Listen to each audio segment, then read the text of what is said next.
Hey guys, tonight we're stepping softly into the cold, salt-scented dark of the English Channel in the small hours of the 6th of June, 1944. This is D-Day told quietly, through British eyes, the diesel and wet wool version, the dim red light inside the landing craft version. Settle in and let this long, gentle story carry you down. Before you get comfortable, take a second to like and subscribe, but only if you actually enjoy this. It's a small, quiet ritual, and it helps this little channel keep telling these long, slow histories into the night. Leave a comment telling me where you're listening from and what time it is. I do read them in the soft hours when the world is mostly asleep. Now dim those lights, switch on a fan, pull your blanket up, get comfortable. Set the phone face down, let the screen go dark, let your shoulders drop a little lower than they were a moment ago. Breathe in slowly through the nose and out even more slowly through the mouth. You don't need to follow every name, every regiment, every beach. You don't need to remember a thing. The story will keep going whether you stay awake or not, so if you drift off somewhere over the channel tonight, between the foggy planning rooms of London and the grey beaches of Normandy, that is entirely allowed. Let's pause for a second. Have you ever wondered what it really felt like to be Winston Churchill, pacing the low-ceilinged map room beneath Whitehall in the spring of 1944? Cigar smoke curling in the lamplight, knowing that the fate of a continent hung on a weather forecast and a tide table. Have you ever thought about the young men of the British 3rd Infantry Division, lying on their cots in the marshalling camps of Hampshire, listening to the rain on the canvas, writing letters they were not allowed to send? And perhaps you may wonder what General Bernard Montgomery saw when he leaned over that vast plywood map and traced his finger along the stretch of Norman coast he had renamed Sword and Juno and Gold. Or who, exactly, were those quiet, slightly mad young men of the 6th Airborne Division, the ones who would slip out of the night sky in gliders into dark fields east of the River Orne before most of England had even begun to dream? One might also ask, what sound did a Horsa glider make, creaking and groaning behind its tug aircraft as it crossed the channel in total darkness? What did the lines of Verlaine poetry sound like, drifting out from the BBC into French farmhouse kitchens, telling the resistance that the hour had finally come? What did the wrens at Southwick House feel as they pushed those small wooden markers across the great plotting table, ship by ship, hour by hour? How did a stammering king prepare to speak to his nation? What did a Royal Marine Commando think about in the long minutes before the ramp dropped at Sword Beach? And, perhaps the strangest question of all, how do you quietly load 5,000 ships and somehow convince an entire enemy army that you are loading them somewhere else? Well, let's find out together. Congratulations. You've just woken up in late May 1944 on a Portsmouth quayside just before dawn. The air is cool and damp, smelling of coal smoke and seaweed and the faint diesel breath of 1,000 idling engines. Above you, barrage balloons drift on their cables like enormous sleeping silver whales tethered over chimney pots and slate rooftops. The blackout curtains are drawn tight in every window, the street lamps hooded, and somewhere far above the cloud, a Lancaster is droning home from somewhere it would rather forget. Around you, soldiers in damp battledress mutter in the accents of Yorkshire, Glasgow and the East End, and a Bren carrier clatters past on the cobblestones. You are unseen here, a quiet ghost in your own pyjamas. Good luck. Now, before we step onto any beaches, before we follow any glider down through the dark, we need to walk backwards a little. Because to understand what D-Day really meant to Britain, you have to understand that for 4 long, exhausting years, the British had been waiting to come back. The road to the 6th of June really begins at the very end of May 1940 on another beach on the wrong side of the Channel. Dunkirk, Operation Dynamo. Picture, if you can, a long flat stretch of French sand, oily black smoke rising from the burning oil tanks behind the town, and a column of men, hundreds of thousands of them, queuing patiently in the surf as if waiting for a slightly delayed bus. Between the 26th of May and the 4th of June, 1940, the Royal Navy and a strange flotilla of fishing boats, paddle steamers, Thames barges and small private yachts lifted 338,226 men off those beaches and brought them home. The man who organized that miracle of improvisation was a quiet, careful Scotsman named Vice Admiral Bertram Ramsay, working out of a tunnel deep in the White Cliffs at Dover. Hold on to his name, because 4 years later, the same Bertram Ramsay will plan the journey in the other direction. He is one of those people history quietly hands the same problem to twice and somehow expects him to solve it both ways. Dunkirk was, to be perfectly honest, a defeat dressed up in better clothing. Britain had lost most of its army's equipment, almost all its tanks, most of its artillery, and any continental foothold whatsoever. But the men were home, and somehow, with that very British knack for finding moral victory in physical disaster, the country took heart. Churchill, newly installed as Prime Minister, stood up in the Commons and growled that we shall fight on the beaches, we shall fight in the fields and in the streets, we shall fight in the hills, we shall never surrender. It was magnificent rhetoric. It was also, in the cold light of June 1940, almost entirely aspirational. Then came the summer. The Battle of Britain, fought through July, August and September of 1940, in the high blue skies above Kent and Sussex and the Channel, was the first real check the Luftwaffe had received.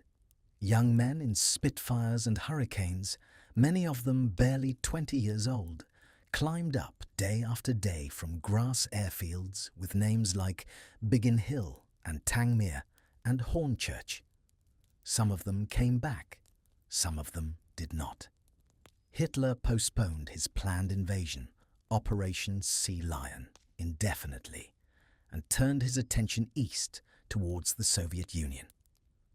Britain, battered but intact, was left with a strange new condition, alone, unbeaten and entirely surrounded.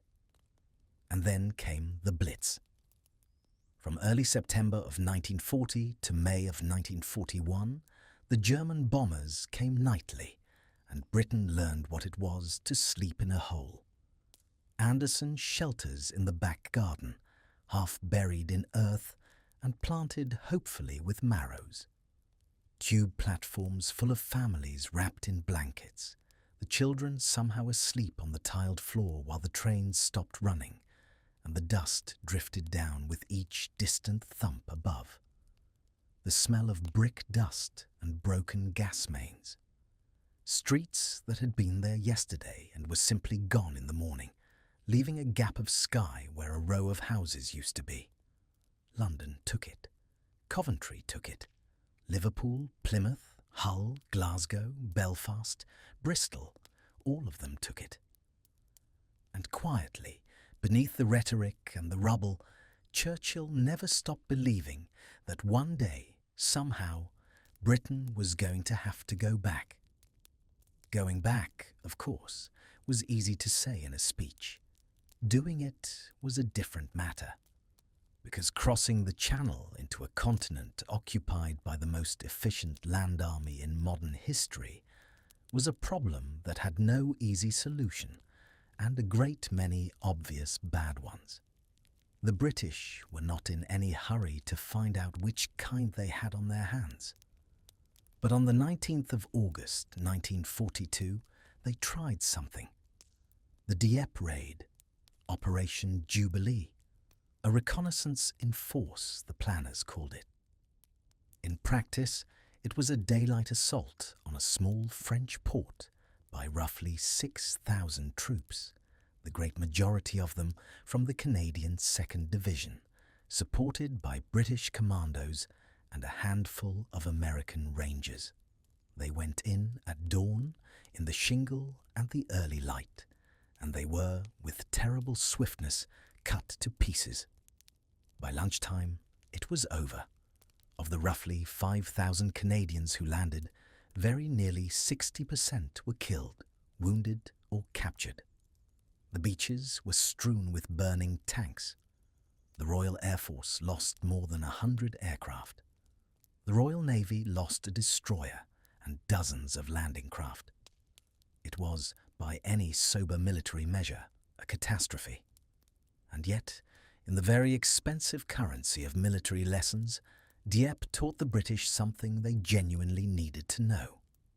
You could not, they realized, simply rush a defended port in daylight and hope for the best. You needed surprise. You needed crushing air superiority. You needed naval gunfire that could flatten coastal defenses before the men ever stepped onto the sand. You needed specialist armor that could climb seawalls and cross minefields and crack open concrete. And, most extraordinary of all, you needed to bring your own harbors with you, because the Germans were going to make absolutely sure that any captured port would be a smoking ruin before they let go of it. The seed of the mulberry harbors was planted on the beaches of Dieppe, fertilized by Canadian blood. It is not a comfortable thought, but it is the truth. While Britain was learning these lessons the hard way, the Grand Alliance was arguing about strategy in a long series of conferences with cheerful holiday names. Casablanca in January of 1943, where Roosevelt and Churchill, lounging in Moroccan sunshine, agreed on the unconditional surrender of the Axis, but very pointedly did not agree on a date for the invasion of France. The Americans, with the impatience of a country that had not yet been bombed for 3 years, wanted to go straight in. The British, with the memory of the Somme not yet a generation old, wanted to nibble around the edges first, through North Africa, then Sicily, then Italy. Churchill called it the soft underbelly of Europe. The men who actually had to fight up the spine of Italy in the rain might have used a different phrase.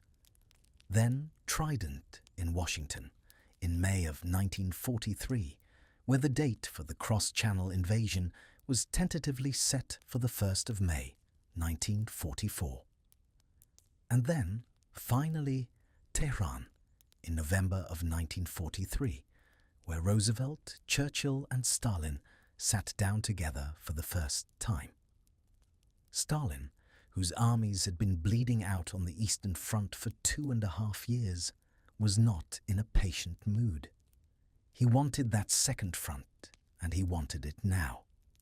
The date for Operation Overlord, give or take a few weeks for the weather, was firmly fixed for the spring of 1944. What was needed now was a supreme commander.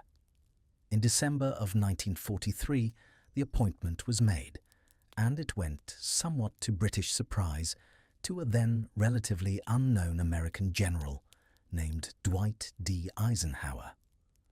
Churchill had rather hoped for a British commander. He swallowed the disappointment with reasonable grace, because around Eisenhower the British clustered in nearly every senior deputy post. Air Chief Marshal Sir Arthur Tedder, the cool and rather scholarly airman, became Deputy Supreme Commander. General Sir Bernard Law Montgomery, freshly arrived from Italy with the dust of the desert still somehow clinging to him, took command of the 21st Army Group, which meant that on the day itself, every Allied soldier on the ground in Normandy, British, Canadian and American alike, would be under his orders. Admiral Ramsay, our Dunkirk Scotsman, took the naval forces, an operation he would call Neptune, and Air Chief Marshal Trafford Lee Mallory took the air forces, a job he would do well, while irritating almost everyone he met. The British anxiety about all of this, you should understand, ran very deep. Because if Overlord failed, if the Allies were thrown back into the sea, there would not be another attempt for years. Britain would lose a generation of young men for the second time in 30 years, and Stalin's Red Army alone would dictate the shape of post-war Europe. There was no margin for error. There was no Plan B. The Channel was not very wide, but it was, strategically, an entire ocean. And so the British did what the British at their best do. They planned. They planned in offices and in country houses and on long, quiet train journeys. They planned in tea-soaked corridors with the doors closed and the blinds drawn. They drew up timetables and revised them and drew them up again. They calculated tide tables and moon phases and the bearing capacity of wet sand. They argued politely about everything and then went away and got on with it. The whole national temperament, that stubborn, slightly bloody-minded preference for getting the details right, was being poured into a single piece of work, the largest amphibious operation ever attempted, the long-deferred journey home. And while all of this was being thought about, ordinary Britain was simply getting on with the war. London in 1943 was a tired city. The bombing had eased, but the damage was everywhere, and so was the make-do. Rationing meant powdered eggs that tasted faintly of cardboard, 4 ounces of butter a week per person, queues outside butcher shops in the early morning rain, women turning collars and darning socks and saving fat in jars. The underground in winter smelled of damp wool overcoats and wet hair and somebody's pipe. On cloudy nights, the searchlights still swept the sky out of habit, long pale fingers reaching for an enemy that mostly was not there anymore. The Americans had arrived, in their crisp uniforms and their loose money, and the joke went around that they were overpaid, oversexed, and over here, which, like most good wartime jokes, contained roughly the correct proportions of exasperation and affection.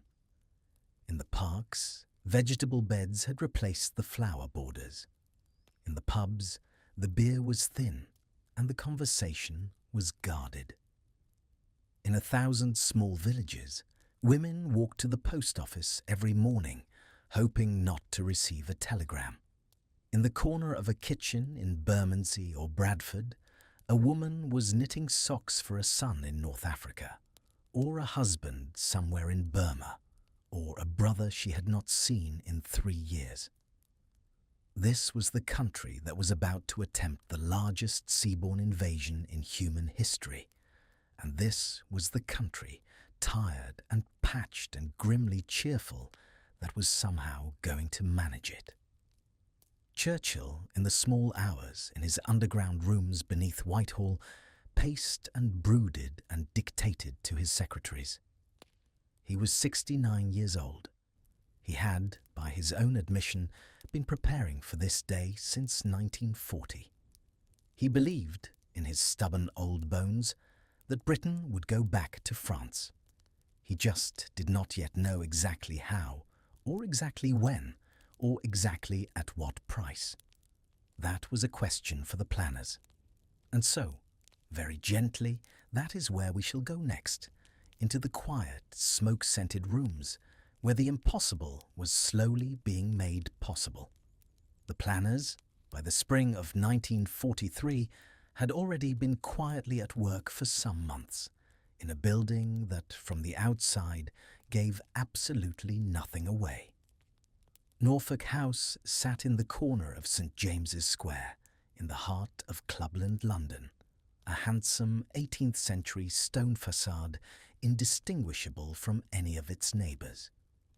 You could have walked past it 100 times on your way to a tobacconist or a bootmaker and never have suspected that, behind those polite Georgian windows, in rooms that smelled of old carpet and cigarette smoke and gently failing radiators, a small staff of British and American officers were being asked to design, in detail, the invasion of Nazi-occupied Europe. The man asked to do the asking, or rather the answering, was a quietly capable British soldier named Lieutenant General Sir Frederick Morgan. In April of 1943, he was appointed Chief of Staff to the Supreme Allied Commander Designate, which is a magnificent mouthful for a job whose first and rather awkward problem was that the Supreme Allied Commander did not yet exist. There was no name in the box at the top of the chart.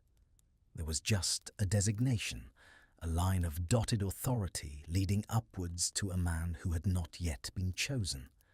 And Morgan, beneath that absent figure, with his small staff and his limited resources, was expected to produce a plan for the largest amphibious operation in the history of warfare. The acronym for his job, Cossack, stuck.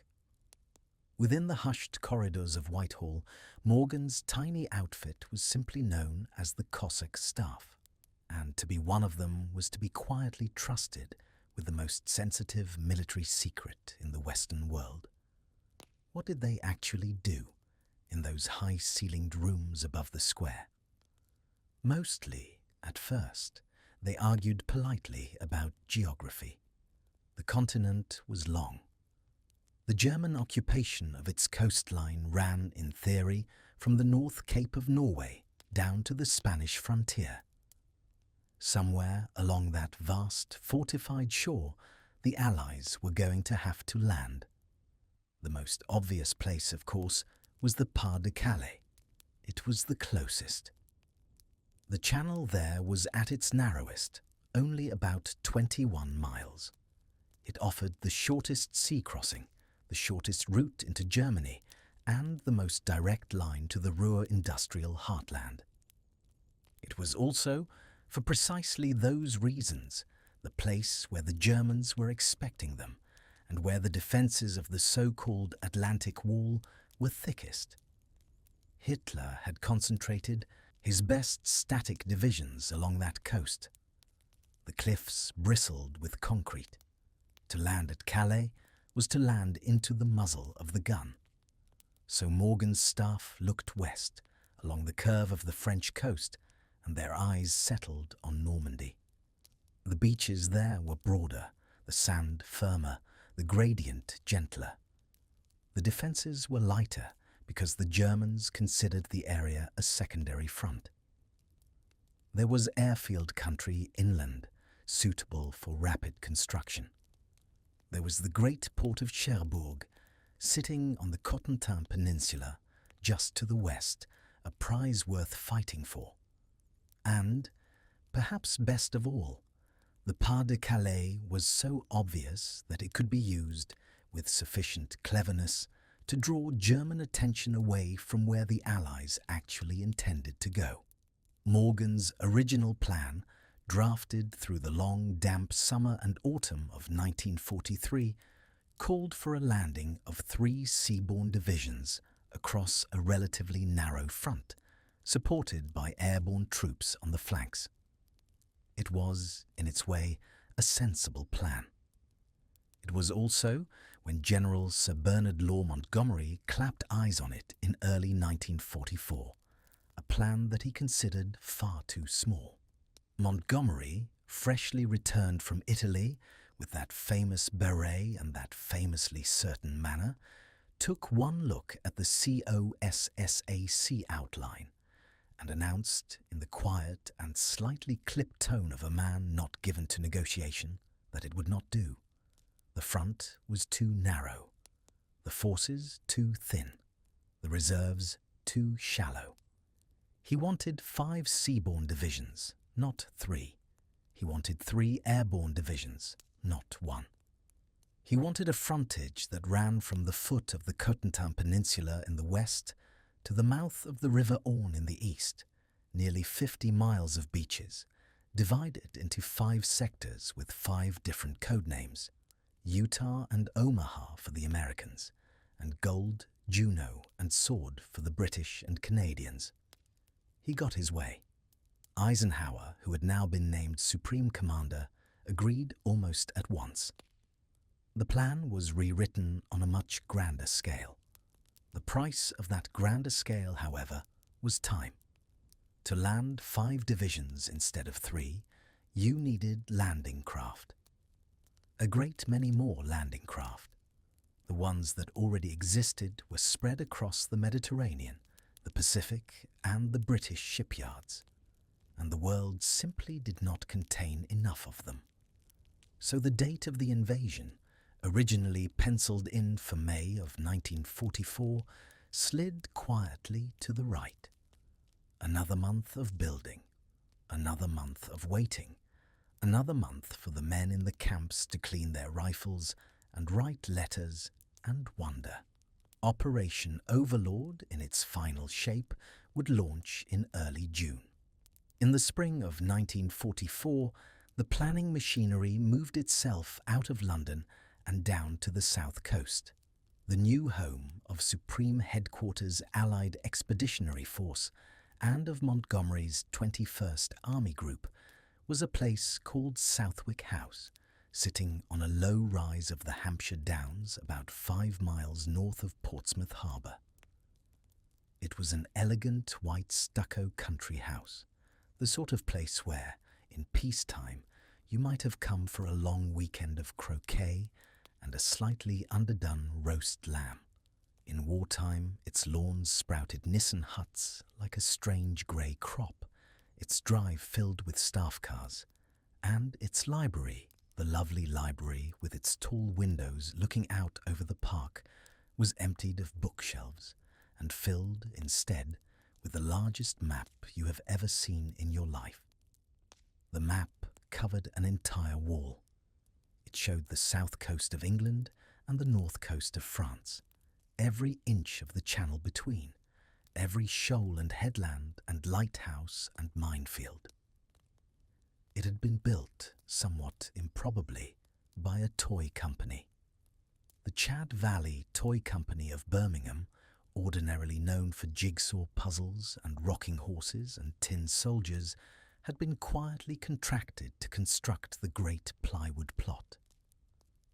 2 craftsmen had been brought down to install it, and only when they had finished and looked up and seen the entire coastline of northern France laid out before them did they realize what they had just helped to build. They were not, as you might imagine, allowed to leave Southwick House until the invasion had sailed.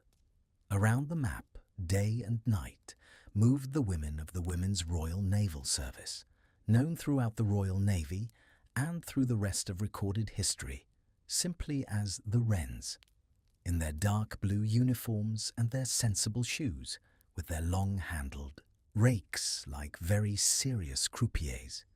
They pushed wooden ship markers across the great plot, tracking convoys, sweepers, escorts, the slow, inevitable build-up of the Armada. They worked in shifts, around the clock, in the soft hush of the library, with the sound of pencils on signal pads and the distant tap of teaspoons against china. Tea, in china cups, was the constant background music of British wartime planning. Pipe smoke drifted along the corridors. Officers in battledress and seagoing jerseys came and went on quiet feet. It was, in its way, the most cerebral war room imaginable, and the calmest. In the grounds outside, in a quiet copse, sat Montgomery's caravan, a converted Italian trailer he had captured in North Africa from a defeated Italian general, and which he now used as his personal sleeping quarters, his office, and his refuge. Inside, on the wall above his bunk, hung a photograph of Field Marshal Erwin Rommel. Montgomery had pinned it there because, as he liked to say, he intended to know his opponent's face better than his opponent knew his own. Eisenhower, in turn, had a slightly grander trailer parked nearby, and the two of them, Supreme Commander and Ground Forces Commander, lived in their separate caravans on the lawns of an English country house and held the fate of the Western world in their joint, faintly competitive hands. While Southwick House was tracking the build-up, another, quieter operation was working very hard to make sure that the Germans were watching entirely the wrong piece of coastline. This was Operation Bodyguard, named with a wry nod to a remark of Churchill's that in wartime, truth is so precious that she should always be attended by a bodyguard of lies. Bodyguard had two great sub-operations. Fortitude. North aimed at convincing the Germans that an Allied force was about to strike at Norway, drawing precious German divisions to the Arctic. Fortitude South was the masterpiece. Its purpose was to convince Berlin that the real invasion, when it came, would land in the Pas de Calais, and that any landings further west, in Normandy or anywhere else, were merely a clever feint designed to draw German reserves away from the genuine target. To sell this fiction, the British and Americans built, on paper and in inflatable rubber, and in plywood and in radio waves, an entire phantom army group. They called it the First United States Army Group, a name that compressed pleasingly to FUSAG, and they handed its nominal command to General George S. Patton, a man so famous and so flamboyant that the Germans simply could not believe he would not be at the head of any serious invasion. Around him grew a fictional empire of divisions that did not exist. The fields of Kent and Sussex sprouted inflatable Sherman tanks, manufactured with quiet seriousness by the Dunlop Rubber Company, deflating gently in the sun and being repositioned each night by small parties of soldiers. The estuaries of the Thames and the Orwell filled with plywood landing craft that creaked at low tide. False radio traffic, generated by British signallers reading scripts in carefully chosen American accents, filled the airwaves with the chatter of armies that were not there. German reconnaissance aircraft, the few that managed to slip across, dutifully photographed the inflatables, and German intelligence officers, looking at the photographs, dutifully concluded that an enormous force was being assembled in southeast England. Behind the deception lay a darker and more elegant secret still, and it ran out of an unprepossessing office at the heart of MY5. The 20 Committee, named not for the number of members, but for the Roman numeral 20, two crossed X's, a double cross, was chaired by an Oxford Don named Sir John Cecil Masterman, a Tweedy man with a fondness for cricket and a quietly ruthless mind. By the spring of 1944, the 20 Committee had achieved something genuinely astonishing. Every single German agent operating in Britain had either been caught, executed, or more often, turned. Every wireless message reaching Berlin from inside the British Isles was now being written, or at least edited, by British intelligence. The most prolific of these turned agents was a small, rather charming Spaniard named Juan Pujol Garcia, who had set out to spy against the Nazis on his own initiative, been initially rejected by the British, and who eventually became, under the code name Garbo, the most trusted German agent in England except that everything he sent to Berlin had been carefully crafted in a quiet office near St. James's Park. In the weeks before D-Day, Garbo and his fellow double agents fed the Germans a steady, plausible diet of detail about the great army gathering in Kent under Patton, about its order of battle, its training, its readiness, all of it lovingly fictitious. The Germans, by the morning of the 6th of June, were so convinced that the Pas de Calais was the real target that, even as the men of the 21st Army Group were wading ashore in Normandy, Hitler personally refused to release his panzer reserves because he was waiting for the second, larger blow that was never going to come. While the deceivers wove their lies, the gatherers of truth were working with equal patience. At RAF Medmenham, in a Thames-side country house in Buckinghamshire, sat the Allied Central Interpretation Unit, the photo interpreters, hundreds of them, mostly young women in horn-rimmed spectacles, bent over light tables with stereoscopes pressed to their eyes, looking at thousands upon thousands of aerial photographs of the French coast. They mapped every gun emplacement. They counted every machine gun nest. They watched the slow appearance of Rommel's beach obstacles, the angled stakes called hedgehogs, the steel tetrahedra, the mined ramps, and they updated the charts at Southwick House week by week. The BBC, very famously, had earlier in the war put out an appeal asking British civilians to send in any holiday photographs and postcards they happened to have of the European coast. And Britain, being Britain, had responded by mailing in something approaching 10 million seaside snaps, every one of which was sifted, sorted and matched against the air photographs to give the planners a sense of what the beaches actually looked like at eye level. And then there were the combined operations pilotage parties, the cops, the most extraordinary small unit of the war, who climbed on moonless nights into midget submarines, were ferried to within a few hundred yards of the enemy beach, swam ashore in black rubber suits, took small core samples of the sand to test whether it would bear the weight of a 30-ton tank, measured the gradient with weighted lines, and swam silently back, shivering, with their precious tubes of Normandy held against their chests. They brought, quite literally, the beaches of D-Day back to England in their pockets. And so, week by week, in tea-scented corridors and quiet libraries, in plywood-mapped rooms and inflatable tank parks, the great clockwork was wound.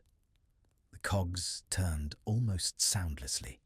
The British, at their most British, were preparing, in their slow and stubborn and faintly understated way, to attempt the impossible. And while that clockwork turned in its quiet libraries, out across the green south of England, the rest of the machine was assembling itself in flesh and steel and damp wool. By the spring of 1944, Britain had become, in Eisenhower's neat phrase, a great floating arsenal. The whole island, from the Solent to the Wash, had been quietly converted into a vast forward depot, a country leaning slightly southward under the weight of its own preparations, its hedgerows pressed flat by tank tracks, its lanes scraped raw by the passing of 3-tonner lorries, its village pubs full of men who, by the rules of secrecy, were not allowed to say where they were from, where they were going, or what, exactly, was strapped to the lorry parked outside. If you walked, in your imagination, southward through Hampshire and Dorset and Sussex and Devon in those months, you would have come upon them everywhere. The marshalling areas, camps in the New Forest, hidden under the oaks and the beeches, their tents the colour of wet bark, their cooking fires sending thin trails of smoke up between the leaves. camps along Southampton Water, where the masts of merchantmen showed grey above the trees, camps at Aldershot, at Tidworth, at Borden, at Lee on the Solent, at every dusty Victorian garrison town that had ever seen a parade ground. From the air, much of southern England in May of 1944 looked, very simply, like a place that was going to overflow. Inside those camps were the soldiers who would carry the British plan onto the beaches, and they were a recognisable and rather wonderful cross-section of these islands. There was the British 3rd Infantry Division under Major General Tom Rennie, the division destined for Sword Beach, the easternmost of all the landing places. There was the 50th Northumbrian Division under Major General Douglas Graham, marked for Gold Beach in the centre. There was the 6th Airborne Division under Major General Richard Gale, a stout, walrus-moustached officer whose nickname, almost too perfectly, was Windy. And there was the 79th Armoured Division under Major General Sir Percy Hobart, who was perhaps the most gloriously eccentric of the lot. Hobart was a man who had been retired twice by an army that thought him too odd, and who had spent the early war years drilling with the Home Guard in the village of Chipping Campden as a corporal, having been a major general only a few years before, until Churchill, who had a soft spot for difficult, brilliant men, dragged him back into uniform and gave him the 79th and the strangest brief of the war, namely, to invent every weird tank that anyone could possibly think of, and to do it before June. The result was a small mechanical menagerie that the rest of the army, with their usual affection, simply called Hobart's Funnies. The funnies are worth knowing. There was the D.D. Sherman, the duplex drive tank, with a tall canvas screen pulled up around its hull on a rubber frame so that, in theory, it could float to the beach under its own power, 2 small propellers churning at the back, looking for all the world like a sea-going garden shed. There was the Crab, a Sherman with a great rotating drum mounted in front of it, hung with weighted chains, which thrashed the ground ahead of the tank and exploded mines in a cloud of smoke and earth. There was the AVRE, the Armoured Vehicle Royal Engineers, a Churchill tank fitted with a stubby, almost comical mortar called a petard, which lobbed a 40-pound charge of high explosive, nicknamed the Flying Dustbin, and was used to smash open concrete strongpoints. There was the Crocodile, another Churchill, towing an armoured trailer of fuel and shooting a horrifying arc of flame more than 100 yards. There was the Bobbin, which unrolled a great spool of canvas and chestnut paling matting in front of itself to make a road across soft sand. And there was the Fascine tank, which carried a vast bundle of bound chestnut palings on its nose and dropped them tidily into anti-tank ditches, like a metal beast leaving a very neat parcel on the ground. Every one of these contraptions had been doubted, mocked, refined, tested at Orfordness and Studland Bay, and was now sitting quietly under tarpaulin, waiting. Inside the infantry tents, you would have found names that read like a quiet poem of the British counties: the East Yorkshires, the South Lancashires, the Suffolks, the Green Howards, the Devonshires, the Hampshires, the Dorsets, the South Wales Borderers, each regiment with its own cap badge, its own slow accumulated history, its own small superstitions. The men slept on canvas cots, 6 and 8 to a tent, their kit hung on hooks, their rifles in racks, their helmets turned upside down to catch any drips through the canvas. They were, on the whole, very young. Some had been in the army since 1939 and had fought in North Africa or Italy. Others had been called up the previous summer and were going into action for the first time. The veterans tended to sleep more deeply. The new ones tended to write more letters home. The daily rhythm in those camps was the kind of rhythm that the British Army has perfected over several centuries, namely, exhaustingly thorough and quietly comforting. You were woken before dawn for PT, which generally involved running across damp grass, while a sergeant told you very loudly what he thought of your athletic abilities. You ate breakfast, which was generally porridge that could be cut with a knife, and tea so strong you could have used it to varnish furniture. You cleaned your weapon. You marched. You cleaned your weapon again. You did range work. You went on schemes, the great long route marches and exercises across the Hampshire Downs, the Dorset coast, the New Forest, the South Downs. You came back, ate stew, cleaned your weapon a third time on principle, and tried to sleep before the next morning began. And you rehearsed, endlessly. The beaches of Studland Bay and Slapton Sands on the Devon coast had been requisitioned and emptied of villagers, and entire stretches of English coastline had been turned into substitutes for Normandy, with mock sea walls and dummy pillboxes and barbed wire and obstacles.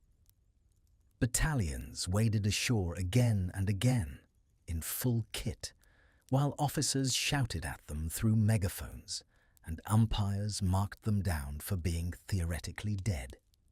It was at Slapton Sands in late April of 1944 that the rehearsal called Exercise Tiger turned very quickly into a real catastrophe. When German E-boats from Cherbourg slipped past the escorts and tore into a convoy of American landing ships in the night, sinking 2 of them and killing more than 700 men in cold, dark water. It was hushed up at the time, ferociously, but it changed the way men thought. It hardened them. After Tiger, the rehearsals had a different weight to them.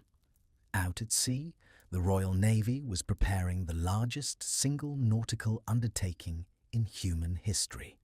Operation Neptune, the naval side of Overlord under Admiral Bertram Ramsay, the same quiet, methodical Scotsman who had, 4 years earlier, organised the rescue from Dunkirk. The armada he was now assembling was just shy of 7,000 vessels, of which roughly 2/3 were British or Canadian crewed. Battleships and cruisers, destroyers and corvettes, minesweepers, motor launches, infantry landing ships, tank landing craft, the great squat LSTs, the small thumping LCAs, fleet tugs, hospital ships, ammunition ships, fuel ships. They filled the harbours of Portsmouth and Southampton, of Poole and Weymouth and Portland, of Lyon-Solent and New Haven and Lymington, until the south coast began, very faintly, to look as if you could walk to France across the decks. Above all of this, in the high, quiet air, the Royal Air Force was tightening its own quiet noose. Bomber Command, under Sir Arthur Harris, had been turned, very much against Harris's wishes, away from the cities of Germany and onto the railway yards and bridges and junctions of northern France, in what was called the Transportation Plan. Night after night, Lancasters and Halifaxes droned out across the Channel and pulverised marshalling yards at Trappes and Lille and Rouen, smashing the rail network on which any German counterattack would depend. By day, the 2nd Tactical Air Force, under Air Marshal Sir Arthur Conyngham, prepared its squadrons of Hawker Typhoons, those big snub-nosed brutes with the rockets slung beneath the wings, ready to fall upon any German tank that dared to move in daylight. Spitfires and Mustangs sat ready on grass airfields from Kent to Cornwall, fuel topped up, invasion stripes freshly painted in black and white around their fuselages. And around all of this, as around every great British endeavour, were the women without whom none of it would have happened. The WAFs in their bunkers at chain-home radar stations, watching the green flicker of the cathode ray tubes, calling in plots in calm voices. The ATS gunners on the coastal anti-aircraft batteries, hauling the heavy shells and tracking the high specs of reconnaissance junkers. The wrens at Southwick House and at every plotting room from Plymouth to Dover. The land girls in their corduroy breeches getting the harvest in early so that food would be there when the men came home. The factory women in Coventry and Birmingham and Glasgow turning shells on lathes for 10 and 12-hour shifts, their hair tied up in headscarves, their hands stained yellow from cordite and TNT. The nurses at the hospitals along the south coast, quietly preparing wards that, in a few weeks, would be very full. If you closed your eyes inside one of those Hampshire camps in May of 1944, you could have heard the whole undertaking around you in soft layers. The clatter of mess tins, the tired murmur of regional accents, Yorkshire and Glasgow and Birmingham and the East End of London, all braided together over a single brew of tea. The smell of canvas warmed by the sun and damp canvas cooled by the night, and the mud of 1,000 boots, and the sweet, acrid tang of cordite from the ranges. The pop of a Bren gun firing single rounds in the distance. The faint, unmistakable wheeze of bagpipes drifting across the heath where Lord Lovat's commandos were rehearsing their landings, with Lovat's personal piper, a young Highlander named Bill Millin, walking in front of them, playing tunes that would very shortly be heard above the surf at Sword Beach. Naffy tea in chipped enamel mugs, bully beef, hard biscuits, the tiny, careful luxuries of a Cadbury's chocolate ration, the smell of pipe tobacco from the older men, and, threading quietly through it all, the small private gestures men made when they thought no one was watching. The folded photograph of a wife or a mother or a sweetheart slipped into a breast pocket. The well-thumbed Bible in a kit bag. The little French phrasebook printed by the War Office, with its careful, useful sentences about asking the way, about water, about milk, about not shooting the farmer. Some men learned a phrase or two genuinely. Some learned only how to ask politely for wine, which is, perhaps, also genuine. And then, in the last week of May of 1944, the camps were sealed. Barbed wire went up around their perimeters. Military police stood at the gates. No leave, no telephones, no letters out. The men inside were, from that moment, locked into the secret. The maps came out at last, the proper maps with the place names finally written on them. Ouistreham and Bernières and Le Hamel and Arromanches, names that meant nothing to most of them yet, but that they were now beginning very slowly to memorize. Each man was issued his small bundle of French invasion francs, brand new notes printed in America. Each man was given his briefing. Officers spoke in low, even tones in front of sand tables that suddenly, undeniably, looked like the real coastline. Letters home were written and handed in, to be held, unopened, until after the landings. Some would be delivered by a friend if their author did not come back. Men sat outside their tents in the long English evenings, smoking, watching swallows dart over the camp wire, and somehow, for all the tension, the place was very quiet. The ceiling of the camps had a strange effect. It produced not panic, but a kind of stillness. There was nothing more to do now except wait. The plan was the plan. The kit was packed, the boots were laced, the rifles were oiled. The vast, slow British clockwork had been wound to its absolute limit, and now all that remained was for the weather, somewhere out over the Atlantic, to make up its mind. And the weather, that May, had been very British about the whole thing. Which is to say, it was unreliable, mildly insulting, and deeply uninterested in anyone's plans. The date for the invasion had not been chosen at random, though if you stood on a quayside in Portsmouth and looked up at the grey rolling cloud, you might have been forgiven for wondering who exactly had chosen it and whether they had ever actually been outside. The truth was that the planners needed a very particular and rather demanding combination of conditions, and the calendar offered them very few opportunities to find it. They needed a late rising moon, so that the airborne troops could fly in under partial darkness on the way over, and then have moonlight to find their drop zones and landing grounds when they got there.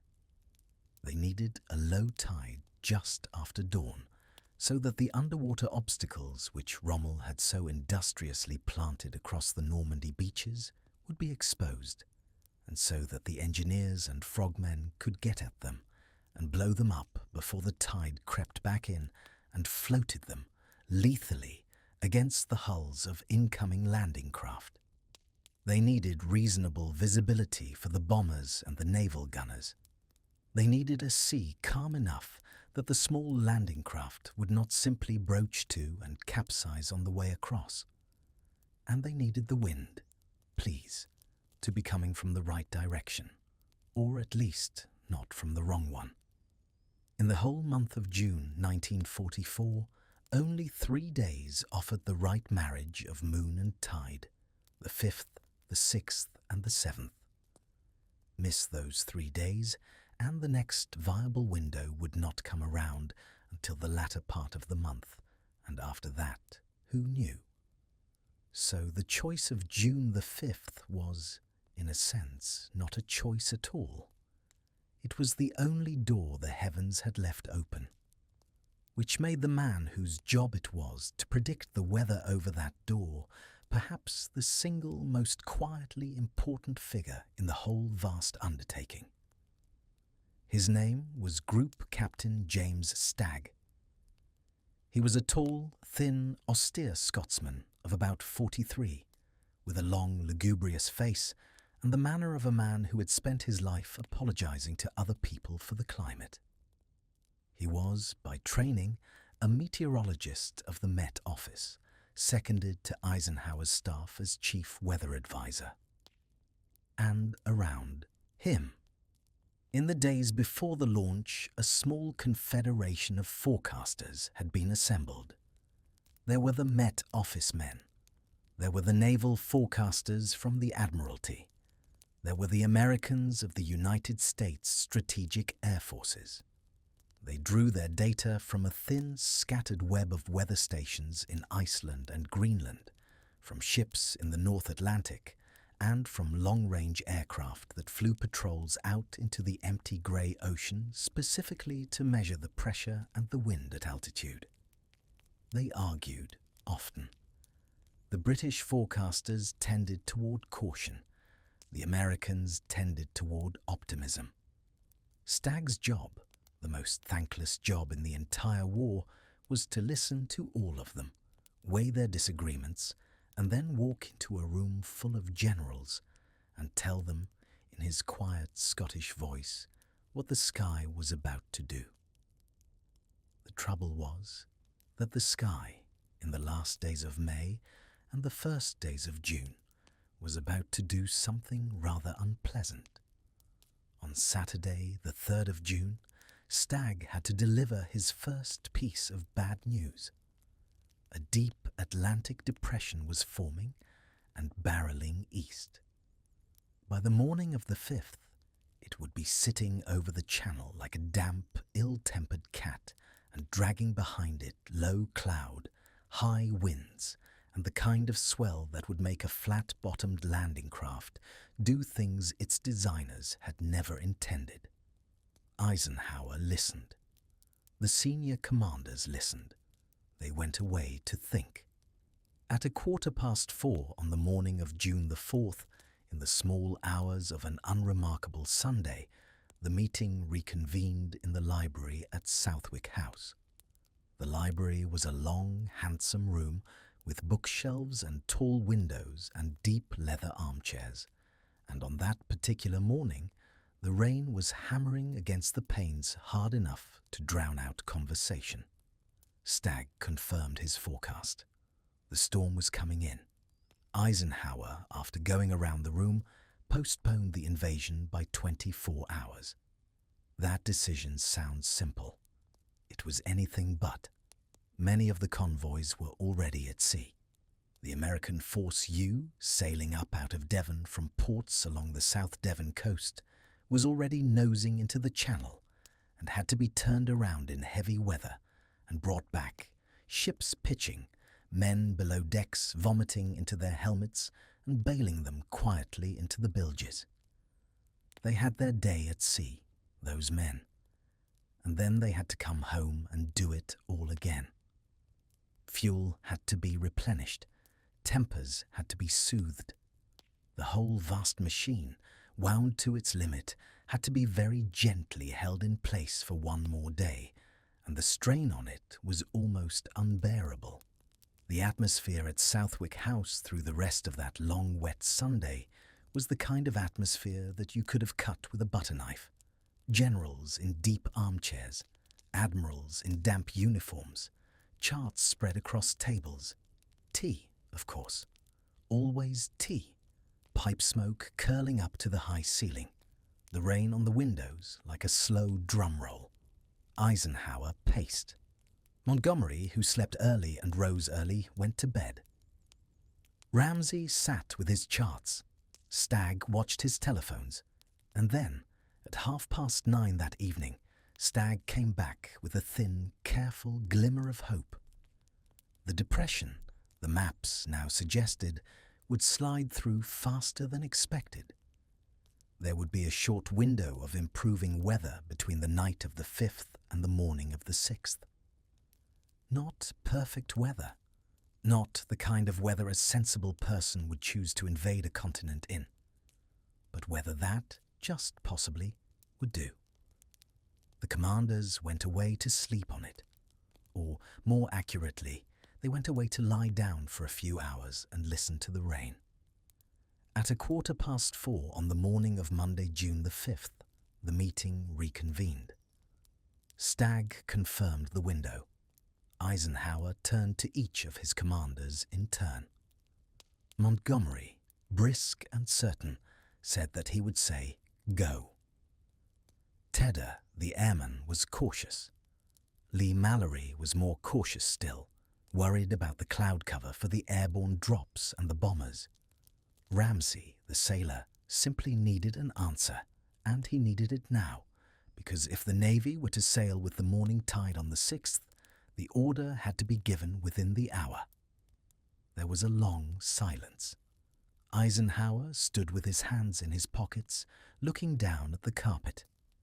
Then he looked up, very calmly, and said, "All right, let us go." That was all.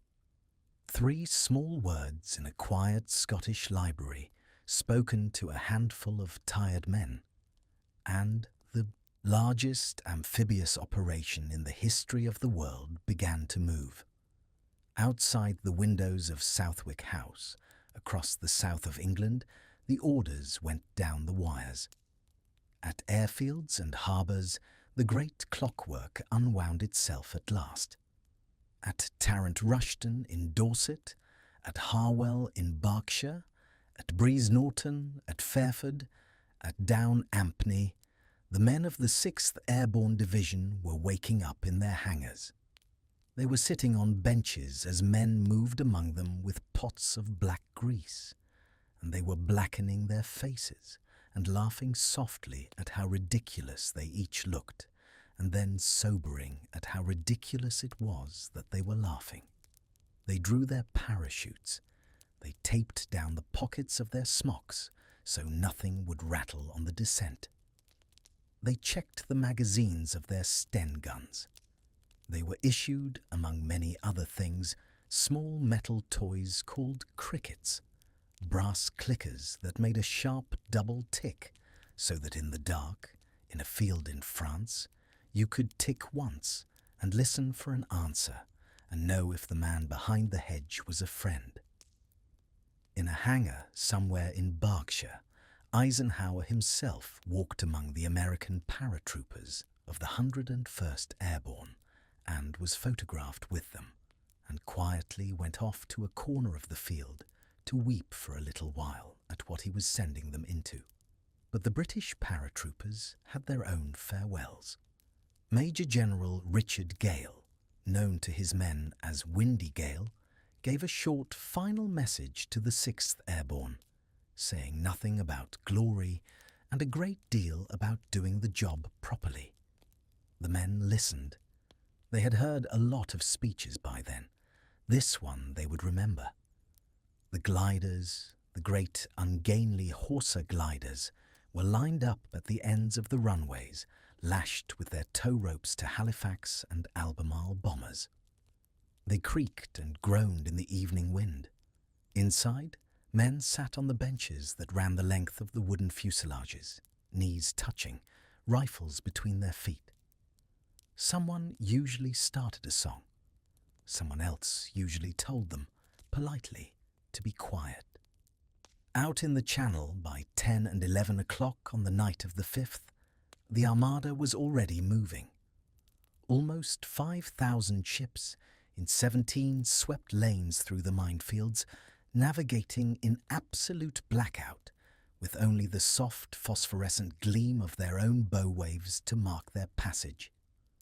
Battleships, cruisers, destroyers, landing craft of every shape and stubborn, clumsy size, all moving south through the dark in a great slow procession that the men aboard would remember the rest of their lives as the moment they understood the scale of what they were part of. In London, in the cabinet war rooms beneath Whitehall, Winston Churchill paced. He had spent the previous days in a furious, almost childish argument with the king and with his own staff, demanding to be allowed to sail with the fleet himself aboard a cruiser so that he could see the bombardment with his own eyes. The Admiralty had refused. The king had then, very gently, written to him to say that if Churchill insisted on going, he, the king, would have to go too, as it was hardly proper that the Prime Minister should have an adventure that was forbidden to his sovereign. That was enough. Churchill, defeated by sheer good manners, gave in and stayed in London. He spent the night of the 5th on the telephone, in the map room, and in the company of his cigar. At Buckingham Palace, King George VI was preparing the broadcast he would deliver to the nation on the evening of the 6th. He had worked on the words for days. He read them through, quietly in his study, fighting the stammer that had haunted him all his life, training himself for one more public ordeal. And in occupied France, in farmhouses and back rooms and attic flats from Calais to Bordeaux, men and women of the resistance were sitting beside their wireless sets, listening through the static to the BBC. They had heard, on the 1st of June, the opening line of the Verlaine poem, the long sobs of the violins of autumn. They had been waiting since for the second line. On the evening of the 5th, the BBC at last sent it out, threaded among the other meaningless coded messages of the personal announcements. They wound my heart with a monotonous languor. The sentence travelled out across the dark of Europe and into the headphones of patient men and women, and the moment they heard it, they reached, very quietly for their boxes of plastic explosive and their pliers and their lists of railway junctions, and they began. Somewhere above them all, the listener now drifts, slowly, out over a black and shifting sea toward a coastline that does not yet know what is coming. And it is to that coastline, and to the men falling from the dark sky toward it, that we now go. Just after midnight on the morning of Tuesday, the 6th of June, 1944, the 6th Airborne Division was already in the air. 6,000 and more young men, most of them in their early 20s, were sitting in the bellies of Dakotas and Sterlings and Albemarles and creaking wooden gliders, droning across the channel in the dark, smoking their last cigarettes, swallowing their last fear, and thinking, many of them, about the strange ordinariness of the moment. They had eaten their last meal in England. They had used the toilets in the hangars one final time. They had filed out across the wet grass and climbed up the small ladders into the aircraft. And now, in the trembling fuselages, with the smell of aviation fuel and oiled wool and the sweet, faintly sour smell of nervous men in close quarters, they sat and waited. The 6th Airborne, under Major General Richard Gale, had 3 jobs to do that night, and each of them was vital. They had to seize, intact, the bridges over the Caen Canal and the River Orne, so that British forces coming off Sword Beach would have a way across, and the Germans east of the river would have no way to bring their armour westward into the bridgehead. They had to silence the great coastal battery at Merville, whose guns, if they fired, would tear the boats off Sword to pieces. And they had to destroy the bridges across the river dives, well to the east, so that German reinforcements rolling in from that direction would find themselves staring at brown water and broken stone. 3 jobs, one short summer night, 6,000 men, scattered across the bocage, asked to do all of it before sunrise. The first to land were the men of the coup de main party, and their story is one of the most beautiful small stories of the entire war. Major John Howard, a former Oxford City policeman turned infantry officer, commanded D Company of the 2nd Battalion, the Oxfordshire and Buckinghamshire Light Infantry. His company had been training for months for one specific task, on one specific night, against one specific objective. They had practiced on bridges in England until they could find their way to the demolition charges blindfolded. They had been told nothing of when they would go, only that when they went, the war might turn on what they did in the next 10 minutes. Just after midnight, 6 Horsa gliders cast off from their tug aircraft about 7,000 feet above the Norman coast. The Horsa was a strange, lovely, terrifying machine, a great wooden bird with a wingspan as wide as a Lancaster bomber, made of plywood and canvas and stubborn hope. Once it cast off, there was no engine. There was only the hiss of the slipstream past the canvas, and the small, calm voices of the pilots, and the silent prayers of the men in the back. Glider number 1 was flown by Staff Sergeant Jim Woolwork, who had to bring his aircraft down at night in a small triangular field between rows of poplar trees, beside an embankment, beside a canal, within yards of a fortified bridge defended by Germans who really preferred not to be disturbed. He did it. At 16 minutes past midnight, his glider hit the field at around 90 miles an hour, ploughed through a barbed wire entanglement, lost its undercarriage, threw Woolwork himself bodily through the front of the cockpit, and came to a stop with its nose touching the embankment. The first Allied troops to land in France on D-Day were sitting, dazed and bleeding, in a wooden box at the foot of a bank, 50 yards from their objective. They were out of the glider in under a minute. Lieutenant Den Brotheridge, a young platoon commander, led the rush across the bridge, firing his Sten gun from the hip.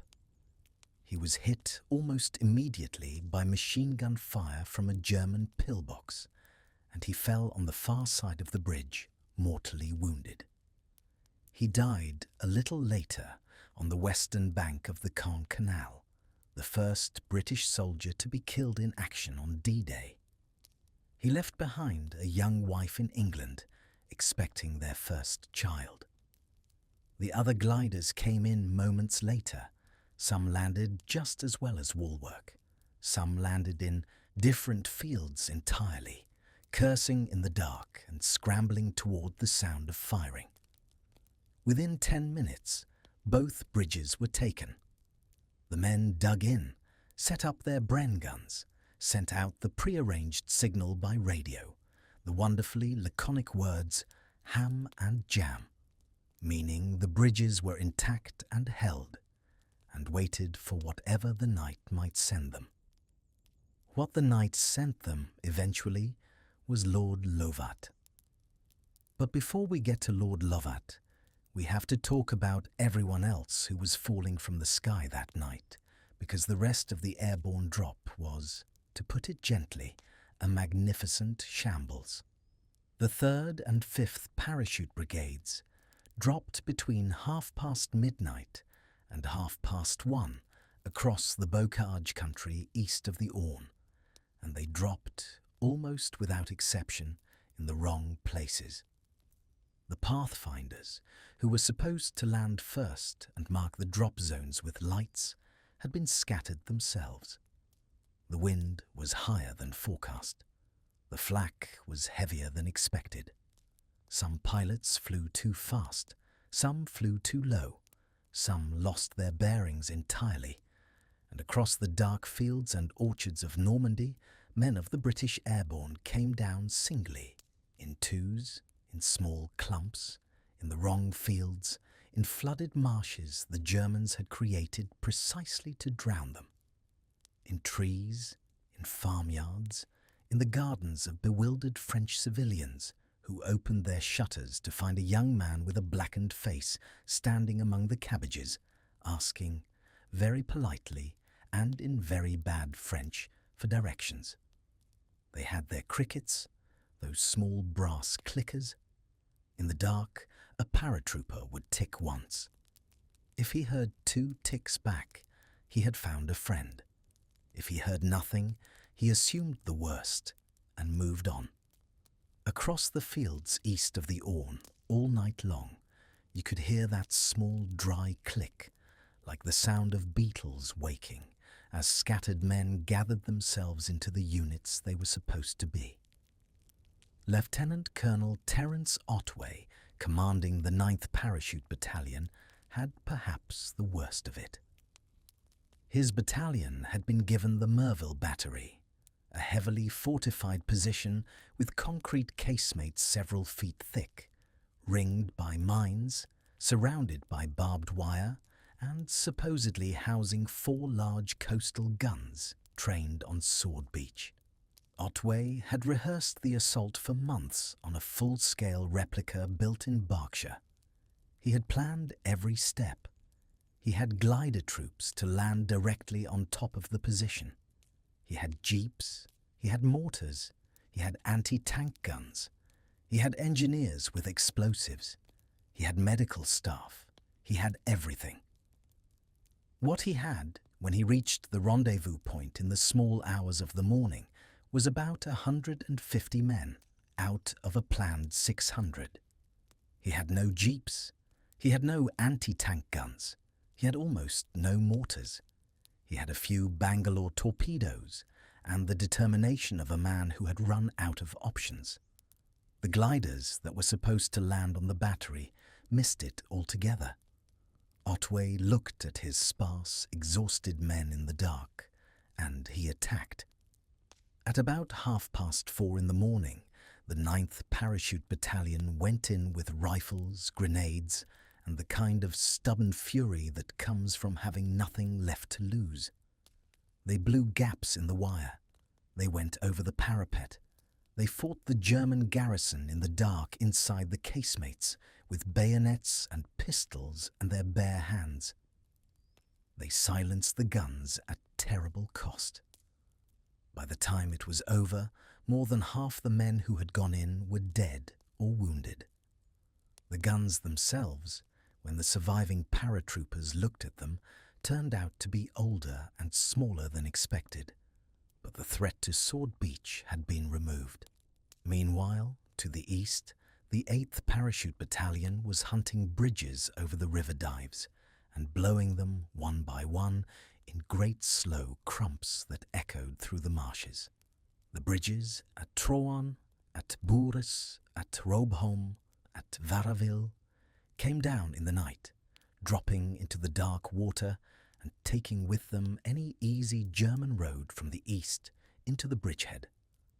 And further inland, deeper into France, men of the Special Air Service, in small 4-man and 6-man parties, were dropping into woods and onto hillsides far from the coast to harass German communications, to ambush convoys, to make the night feel to every sleepy German signaller in northern France as if the entire country was suddenly full of British soldiers.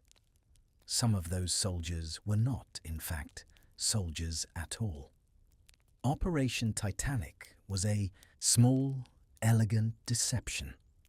Hundreds of dummy parachutists, half-sized canvas figures stuffed with sand and fitted with firecrackers, had been dropped across the countryside well away from the real drop zones.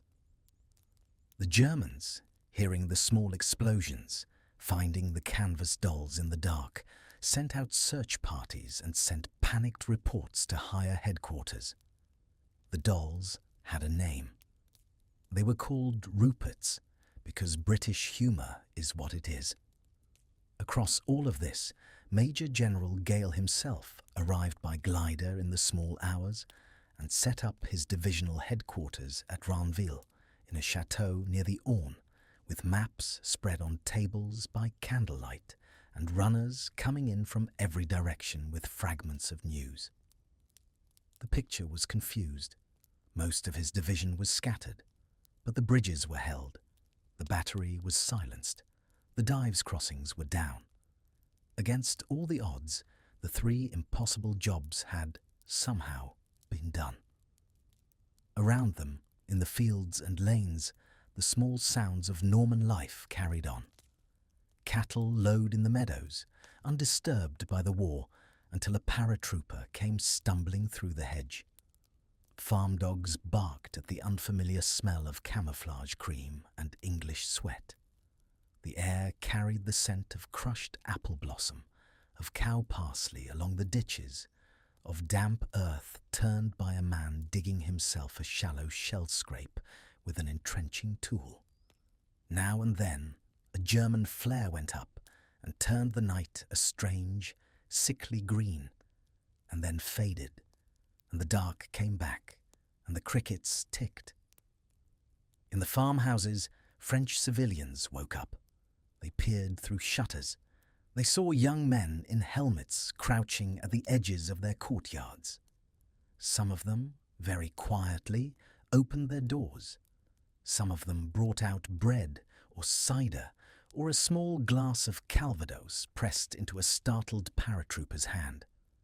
Some of them simply stood in the doorway, looking, and crossed themselves, and went back inside to wake their children. By about 4 in the morning, the eastern sky over the channel was beginning to show the first thin grey suggestion of the day to come. Out at sea, beyond the dunes, the great armada had taken its place in the long lines off the coast, and the destroyers and cruisers and battleships had eased into their bombardment positions. The men of the 6th Airborne dug in at Pegasus Bridge and at Ranville and at the smoking ruin of the Merville Battery, and along the broken line of the dives looked out toward the horizon. And on that horizon, very faintly, Far out over the water, the first soft flickers of naval gunfire began to wink, like distant summer lightning, against a sky that was not yet day, but was no longer fully night. Those distant flickers were the opening salvos of the largest naval bombardment in history, and they began, in earnest, at about 5:30 in the morning. If you had been standing on the cliffs of Sussex that night, with your window open, you would have heard them. The great guns of the bombarding fleet spoke in long rolling thunder that rattled the teacups in cottages on the Isle of Wight, and shook loose chimneys in Portsmouth, and woke children in Bognor Regis who would remember the sound for the rest of their lives. HMS Warspite, the old veteran of Jutland, lay off Sword Beach and fired her 15-inch guns with the patient deliberation of a ship that had seen this kind of work before. HMS Ramillies took her place beside her. HMS Rodney, with her enormous 16-inch guns mounted forward of the bridge, settled herself into her firing line and began throwing shells the size of small cars over the dunes and into the German batteries beyond.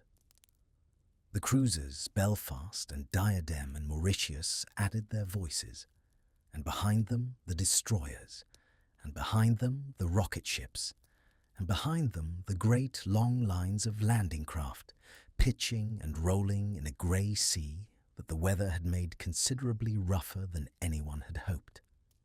Inside those landing craft you were, if you were a British soldier on the morning of June the 6th, having one of the worst boat rides of your life.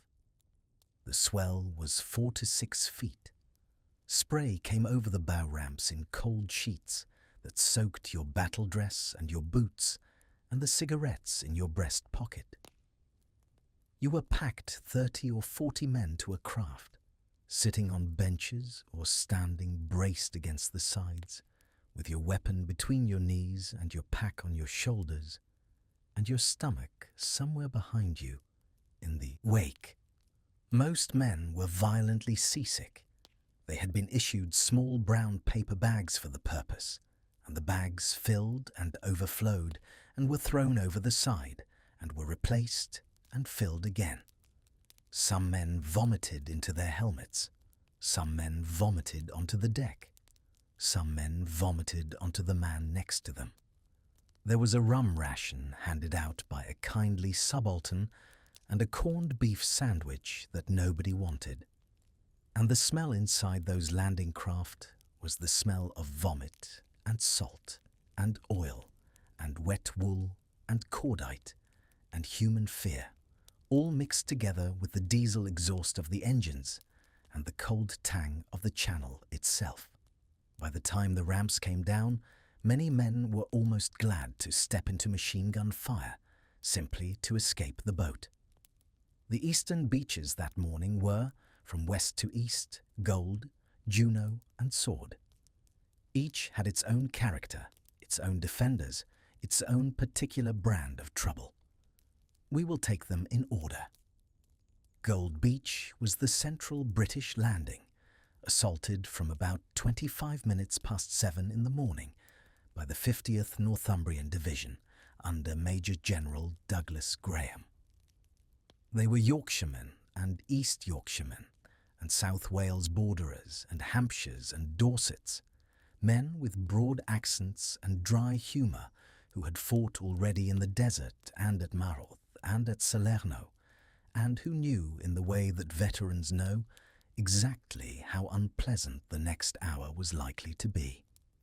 The tide came in higher and faster than expected, which meant the beach obstacles, the great steel hedgehogs and stakes tipped with mines, were already partly submerged, and the engineers of the Royal Navy and the Royal Engineers had to clear gaps with explosive charges in waist-deep water under fire.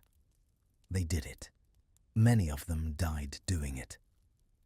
The funnies came ashore behind them, the flail tanks beating the sand for mines, the AVREs lobbing their great petard charges at concrete bunkers, the crocodiles hosing the pillboxes with long tongues of orange flame.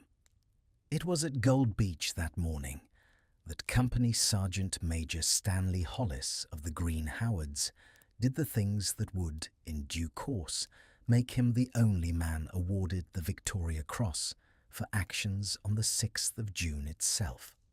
He charged a pillbox at the Montfleury battery alone, threw grenades through the slit, and took the surrender of the survivors. Later in the day, he went back under fire to rescue 2 of his own men trapped near a German field gun. He was, by all accounts, a quiet, modest man, a publican from Middlesbrough, who would later say only that he had been doing his job and that anyone else would have done the same. He was, of course, lying about that, with the stubborn humility of his kind.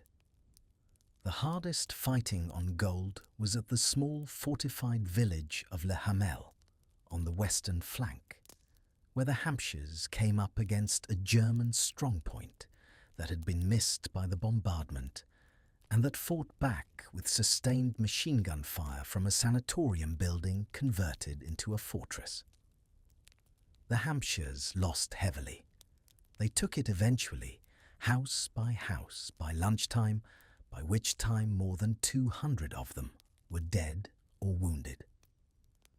Inland, though, the 50th Division pushed harder and faster than almost anyone else that day, and by nightfall their leading patrols were within sight of Bayeux. The town itself, the first French town to be liberated, would fall the following day, almost without a shot fired, and would survive the war intact, its great cathedral and its medieval streets unscathed, while Caen, only a few miles to the east, would burn for weeks. Move now to Juno Beach, the middle of the 3 eastern beaches, assaulted by the 3rd Canadian Infantry Division under Major General Rod Keller, with the support of British funnies from the 79th Armoured Division and Royal Marine Commandos pushing through behind them. The Canadians had been waiting for this morning for a very long time. Many of the men landing at Juno were the brothers, cousins and friends of those who had died at Dieppe 2 years before, and they had not forgotten.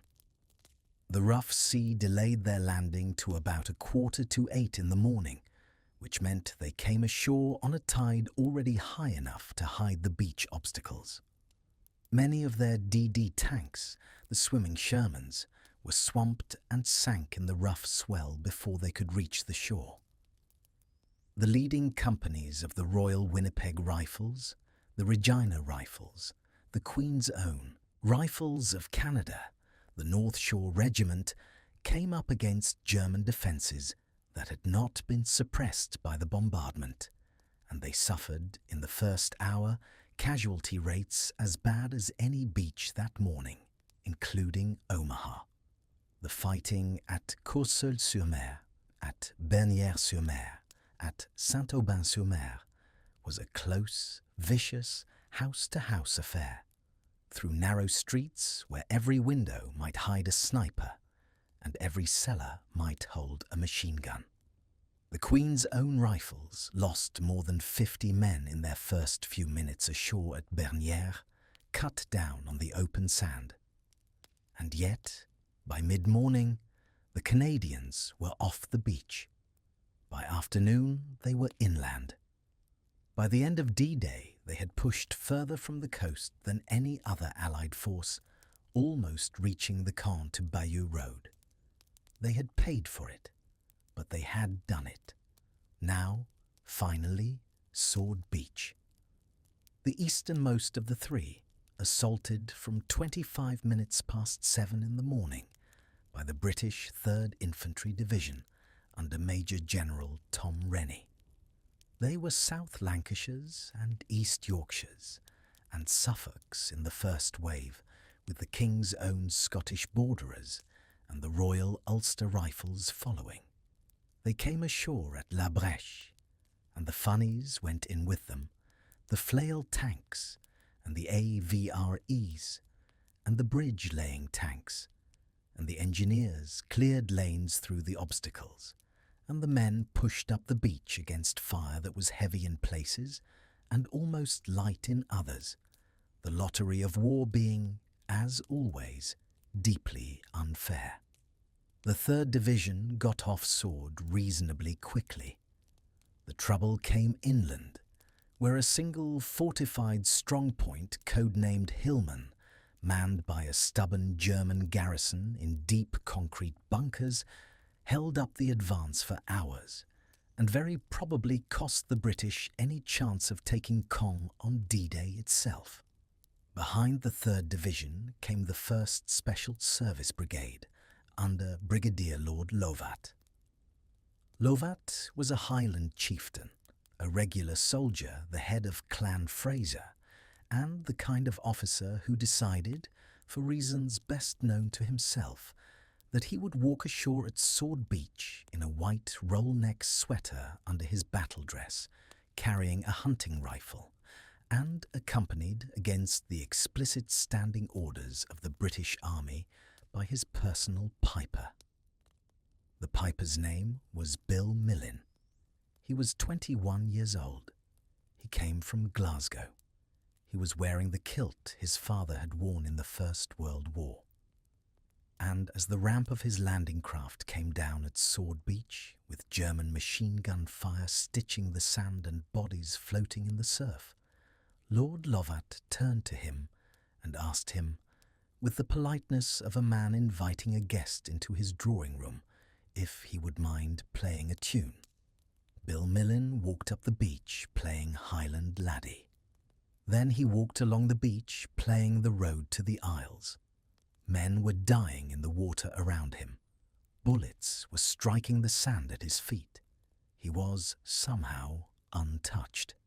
German prisoners taken later would say that they had not shot at him because they had assumed he was mad, and it was bad luck in their tradition to shoot a madman.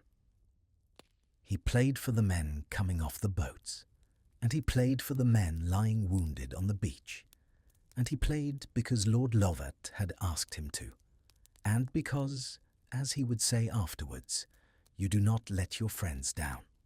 Within the 1st Special Service Brigade was No. 4 Commando, and within No. 4 Commando were 177 French Marines under the command of Commandant Philippe Kiefer.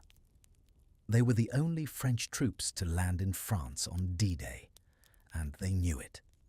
Many of them had not seen their country in 4 years.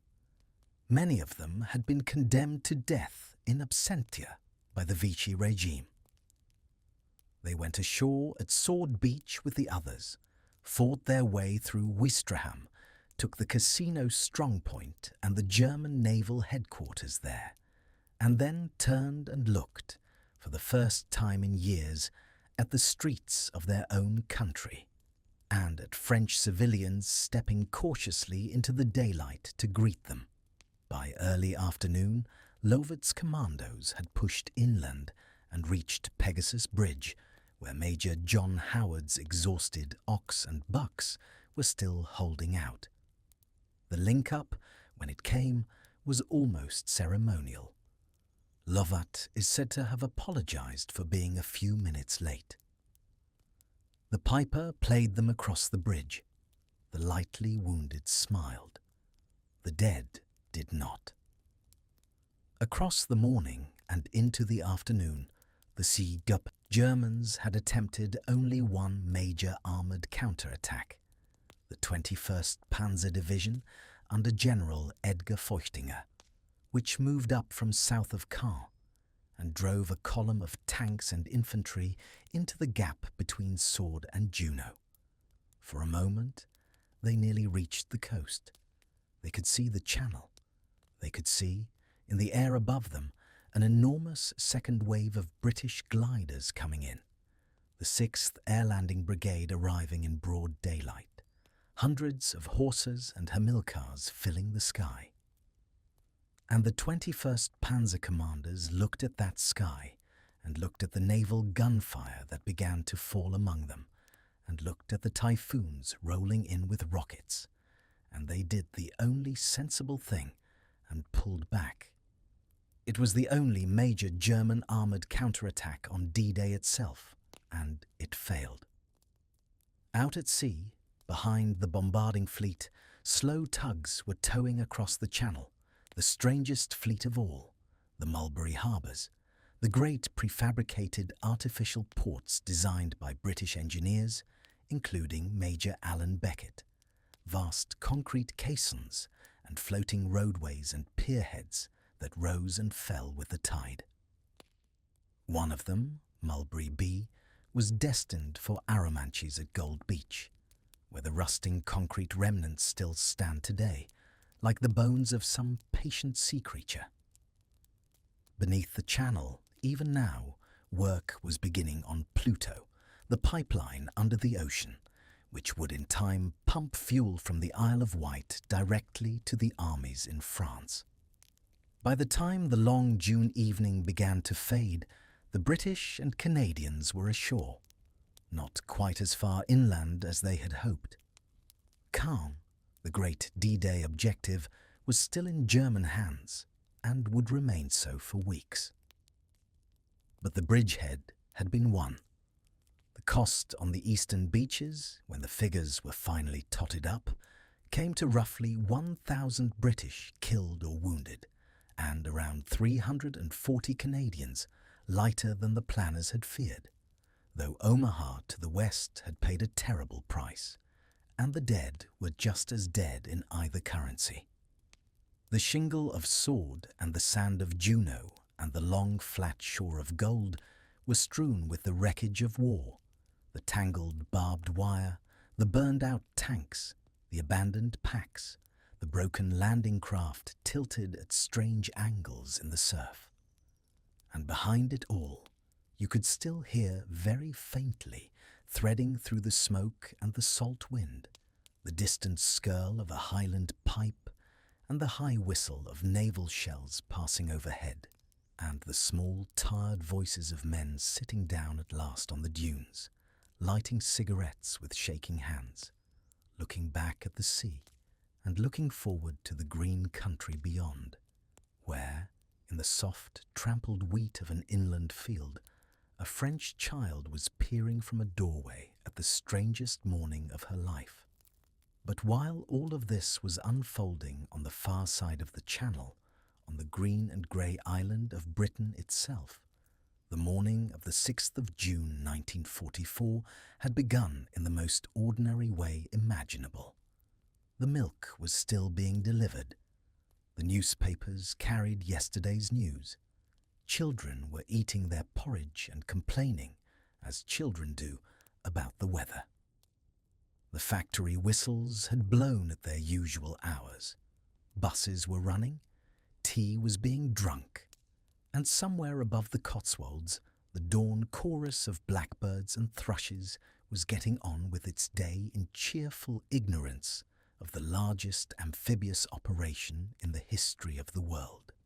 In the small hours, as the gliders had been crashing into the fields beside the Caen Canal, and the first paratroopers had been falling silently into apple orchards, the great majority of the British people had been asleep. They had gone to bed, as they had gone to bed for the past 5 years, with the blackout curtains drawn, with their gas masks somewhere within reach, with the small, half-conscious awareness that bombers might come over in the night, and with the larger, deeper awareness that there was a war on, and that the war, somehow, had to end, and that nobody quite knew how. At Broadcasting House, on Portland Place in central London, the duty staff of the BBC had been quietly preparing all night. The communiqué from Supreme Headquarters had been agreed in advance, the bulletin written, the announcers briefed. They knew. A small, careful, sleep-deprived circle of people in the BBC and in Whitehall and in a handful of newspaper offices knew. The country did not. At 32 minutes past 9 in the morning, the BBC interrupted its normal programme. The announcer was John Snagg, a calm, measured, very British voice who had been chosen for moments exactly like this one. He read the official communiqué from Chef in tones that did not rise, did not tremble, and did not betray any awareness that he was about to change the mood of the entire country in a single sentence. Under the command of General Eisenhower, he said, Allied naval forces, supported by strong air forces, had begun landing Allied armies that morning on the northern coast of France. And across Britain, in kitchens, on factory floors, in offices, in schools, in shops, in small front parlours where the wireless lived, in pride of place on a sideboard with a doily under it, people stopped. They stopped what they were doing. They turned to each other. They said quietly, "It has started." In a munitions factory in Coventry, the foreman called for the production line to pause, and the women on the shelves lifted their heads and listened. In a primary school in Yorkshire, a teacher walked to the front of the class and told the children, in a careful, gentle voice, that something very important had happened that morning, and that they should be brave for their fathers and brothers. In a small cottage in Somerset, a woman whose son was somewhere in the Hampshire regiment heard the words and sat down very slowly at her kitchen table and put her face in her hands and did not cry, not quite, but came as close to it as a woman of her generation ever permitted herself. Across the country, vicars and ministers opened their churches. They had been told in confidence the night before what to expect. They unlocked the doors and rang the bells, gently, not in alarm, but in invitation, and quietly, in twos and threes, people came in. They sat in the pews. They knelt. They said the prayers they had said as children. There were no sermons. There was simply a quiet recognition that, after 4 long years, this was the day, and that it deserved to be marked by something more than a wireless bulletin and a cup of tea. Later that morning, in the House of Commons, Winston Churchill rose to make a statement. The chamber was full, the air thick with the particular tension of news everyone has heard, but not yet officially received. Churchill, with his usual instinct for theatre, did not begin with Normandy. He began, instead, with Rome. The Eternal City had been liberated by General Alexander on the 4th of June, 2 days earlier, and Churchill spoke first of that, in his rolling, unhurried way, allowing the members of the House to lean forward, to wait, to wonder when he would come to the point. And only then, almost as if he had nearly forgotten to mention it, did he add that he had also to announce to the House that during the night and the early hours of that morning, the first of the series of landings in force upon the European continent had taken place. He delivered the news as if he were mentioning a slight change to the weekend timetable. The members of the House of Commons, who had lived through Dunkirk and the Blitz and Singapore and El Alamein, sat in stunned, attentive silence. And then, very British in their restraint, they did not cheer. They simply listened. That evening, at 9 o'clock, the country gathered around its wireless sets again, because the King was going to speak. King George VI, who had inherited his throne reluctantly from a brother who had walked away from it, who had carried the country through the worst years of its modern history, who had stayed in London during the Blitz when he could have left, who fought every day with a stammer that made every public sentence an act of courage, was going to address the nation and call it to prayer. People stopped what they were doing. They turned the wireless up. In small terraced houses in Birmingham, in farmhouses in Devon, in officers' messes, And in naffy canteens and in the wards of military hospitals, the country listened. The king's voice came through the speakers, careful, deliberate, fighting for each word, and yet steady. 4 years ago, he said, our nation and empire had stood alone against an overwhelming enemy. Now, once more, he said, a supreme test had to be faced. He asked the nation to pray. Not loudly, not boastfully, but quietly, for the men who were even then going forward into the darkness, for those who would not return, for the cause that had drawn them there. He spoke for less than 10 minutes. When he finished, the country sat for a long moment in silence around its wireless sets, and across Britain on that strange evening, an enormous number of perfectly ordinary people quietly bowed their heads and prayed for soldiers they did not know, on a beach they had never seen, in a country they had not visited, for reasons they understood perfectly well. Through the day, the BBC had begun to broadcast eyewitness reports. Howard Marshall, a senior correspondent, had gone in with the 50th Division at Gold Beach, lost his typewriter and his recording equipment in the surf, walked ashore soaked to the skin, hitched a lift back to England on a returning landing craft, dried himself off, and went straight to the studio in his still damp clothes to broadcast his eyewitness account, which he largely composed in his head during the crossing. Frank Gillard, Winford Vaughan Thomas, Robert Dunnett, Chester Wilmot and others recorded dispatches into portable disc cutters in landing craft and on beaches and in airborne dropping zones, and the discs were flown back to England and broadcast that evening, the first time in the history of war that the people at home had heard the voices of the men actually fighting on the day they fought. And across the channel, on 100 different shortwave frequencies, the BBC was sending its quieter, deadlier broadcasts to the French resistance. The coded messages went out to confirm Plan Vert, the sabotage of the railways, Plan Bleu, the destruction of electrical lines, and Plan Violet, the cutting of telephone networks.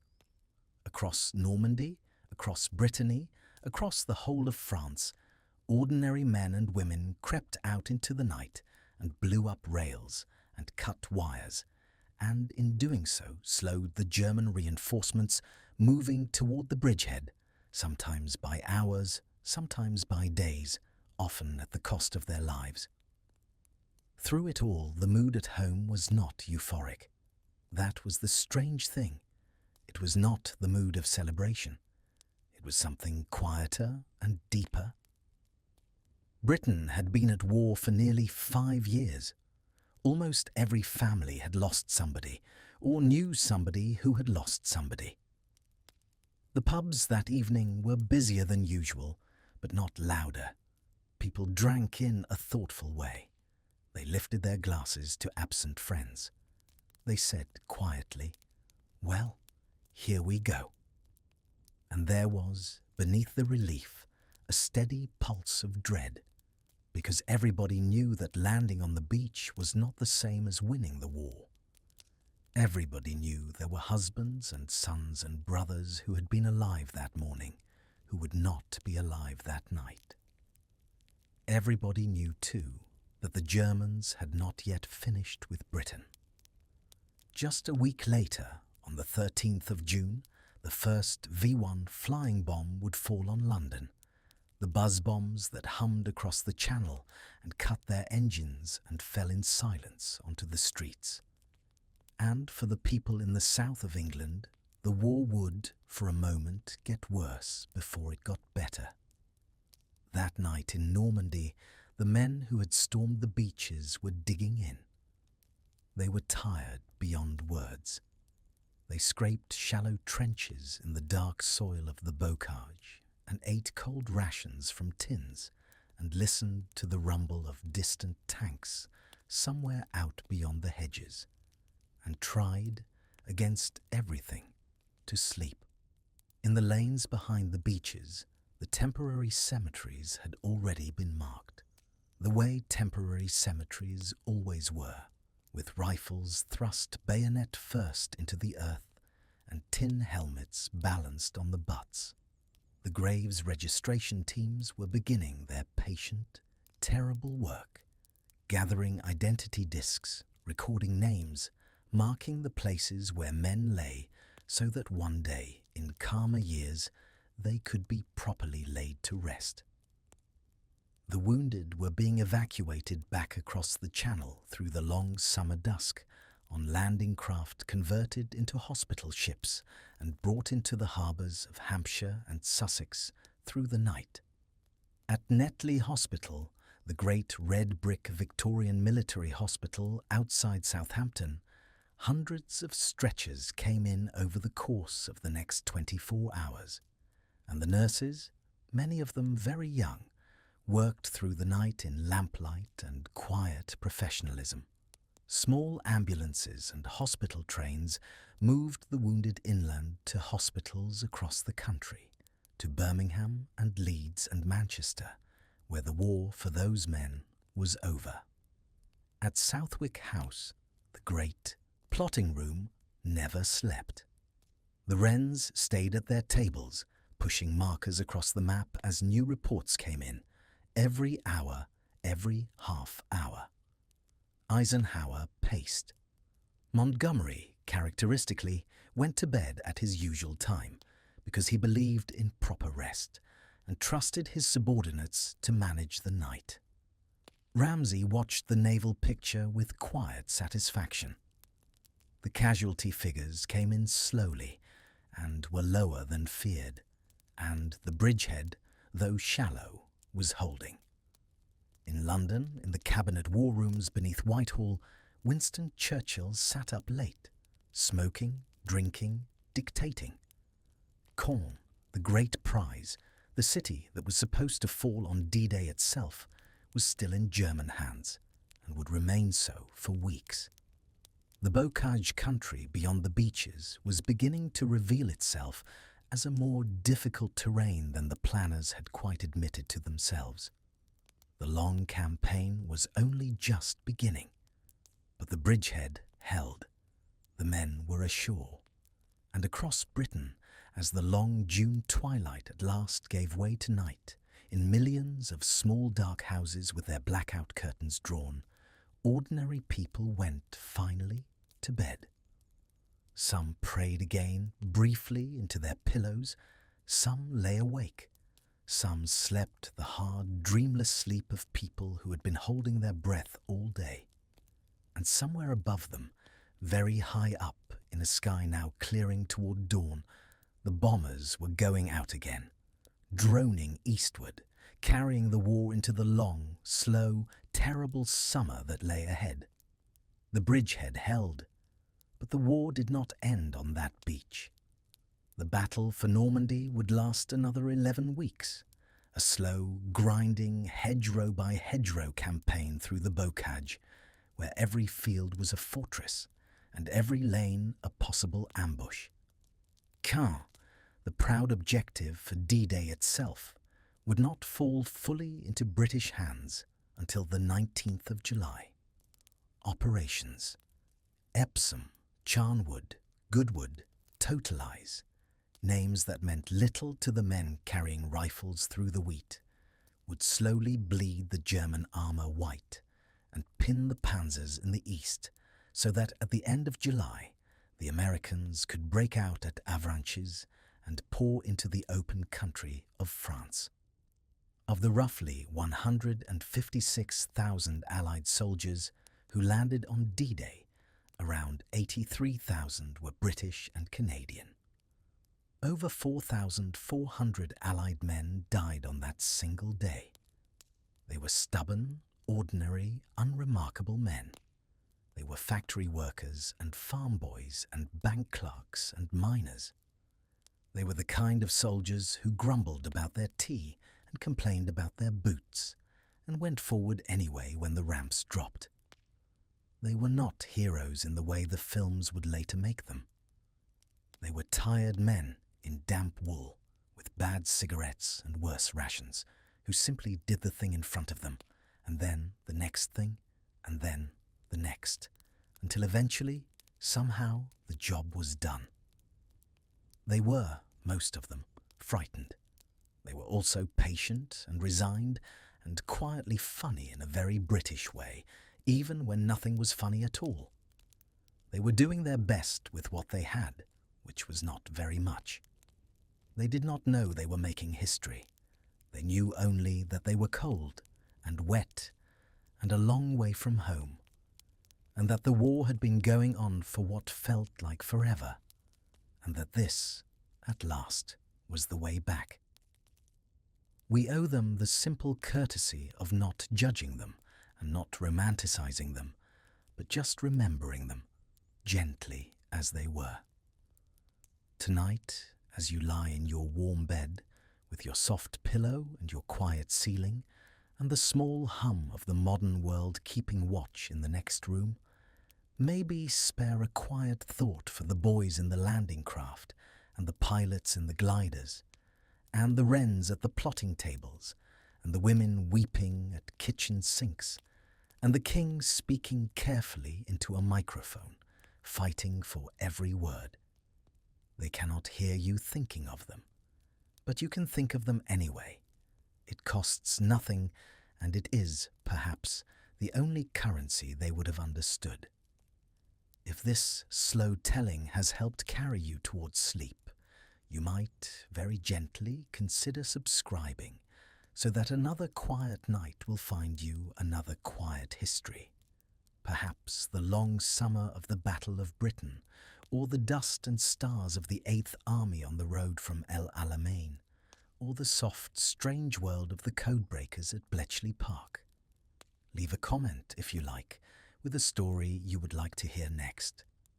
And finally, picture, for a moment, the British War Cemetery at Bayeux on a summer morning. White headstones in long, neat rows, long grass moving softly in the Channel breeze, names from Yorkshire, from Glasgow, from Cornwall, from Kent. Boys, mostly, resting now in foreign soil under a sky they helped keep clear. Sleep well. Good night.